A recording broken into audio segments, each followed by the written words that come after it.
Bugun sizlar bilan qon ketishda birinchi yordam ko'rsatish usullarini o'rganamiz. Qon ketishi bu qon tomirlar devorining zararlanishidan, shikastlanishidan, ayrim kasalliklar sababli yemirilishidan hamda qon oqim o'tkazuvchanligining buzilishidan kelib chiqadi. Jarohatlangan qon tomir xarakteriga qarab arterial, venoz, kapillyar hamda parenximatoz qon ketish turlariga bo'linadi. Arterial qon ketishining eng xavfli turi hisoblanib, bunda arterial qon tomirining shikastlanishidan yuzaga keladi. Arterial qon tomiridan qon qizil alvon rangda bosim bilan otilib chiqishi natijasida bemor qisqa muddat ichida ko'p qon yo'qotishi natijasida halok bo'lishi mumkin. Venoz qon ketish vena qon tomirlari shikastlanishida yuzaga chiqadi. Buni arterial qon tomir shikastlanishidan farqi shundaki, vena qon tomirlarida bosim past bo'ladi, qon birmuncha sekin oqadi, to'q qizil rangda sizib chiqadi. Bundan tashqari, vena qon tomiri ichidagi bosim manfiy bo'lganligi sababli havo tortilishi hisobiga havo emboliyasi yuzaga chiqishi mumkin. Kapillyar qon ketish bu mayda qon tomirlarining yuzaki jarohatlanishidan hamda shilinishidan yuzaga chiqadi.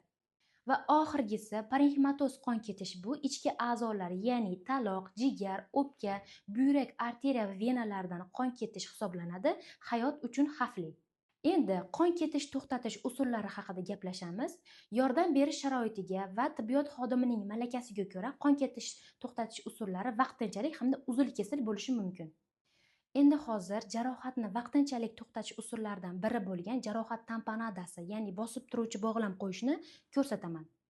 Bosib turuvchi bog'lovni kapillyarlar va venalardan qon ketishida qo'llaniladi. Jarohatga bir necha qavatli steril doka salfetka qo'yiladi va yuzani bir xil bosimda kaft va barmoqlar bilan 5-10 daqiqa davomida bosib turiladi. Qon ketishni vaqtinchalik to'xtatish usullarining yana bir boshqa usuli arteriya qon tomirlarini o'ziga yaqin bo'lgan suyakka bosib turish bilan ham to'xtatiladi. Misol uchun, chakka arteriyasini chakka suyagiga, yelka arteriyasini yelka suyagiga va boshqa yana qon tomirlarini o'ziga yaqin bo'lgan suyaklarga bosib turish bilan amalga oshiriladi. Jarohatdan qon ketishni to'xtatishning eng ko'p qo'llaniladigan usuli bu jugut qo'yish. Agar qon vena qon tomiridan ketayotgan bo'lsa, jarohatdan pastki tomonga jugut 4-6 soatga mahkam qo'yiladi va qo'yilgan soatimiz qog'ozchaga yozilib shu joyga qo'yib qo'yiladi. Agar qon arteriya qon tomirida ketayotgan bo'lsa, jarohatdan yuqori tomonga 1-2 soatga jugut qattiq bog'lanadi.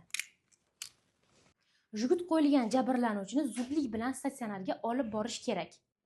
Agar jarohatlangan bemor oldida jugut topilmasa, yon oldidagi kamar, sochiqlar, ro'movchalardan foydalanib shu joylarga bog'ich qo'ysa bo'ladi.